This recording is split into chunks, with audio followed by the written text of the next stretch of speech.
Thanks a lot for inviting me. I have to make it short. I'll do it in French.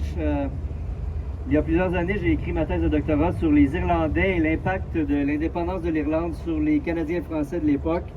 Et en 1909, il y avait l'érection de la croix celtique à Gros-Île avec the AOH USA, avec la Société Saint-Jean-Baptiste de Montréal, avec la Société Sainte-Patrick également qui était impliquée.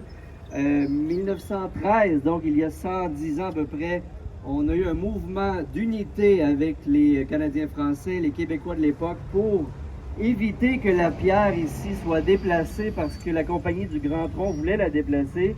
Alors, avec l'union, la force, la solidarité, on a pu être capable de garder certains acquis. Par contre, pour être rapide, je trouve toujours triste un peu, ça c'est le pot, de venir ici, d'avoir de la difficulté à accéder à un monument qui est quand même exceptionnel, parce que dans l'histoire même de l'Irlande, c'est un point tournant démographique, la famine, mais c'est également une chose. Ici, on aurait 6000 personnes, des individus à part entière, décédés sous nos pieds ici, enterrés, qui ferait que c'est le cimetière de masse d'Irlandais le plus grand au monde. Donc, à l'extérieur de l'Irlande. Alors ici, on devrait être en mesure, je pense, de commémorer convenablement ce site, comme on le disait, sacré, important dans l'histoire.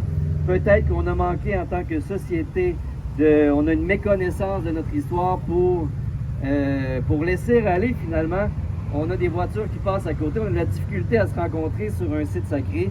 J'espère que la Ville de Montréal, le gouvernement du Québec, du Canada, Hydro-Québec et tous ceux qui travaillent depuis plusieurs années à faire un parc commémoratif pourront le faire pour que des générations futures, dont ma fille ici, puissent apprendre qu'est-ce qui s'est passé ici, tout comme on l'a fait à Gros-Île.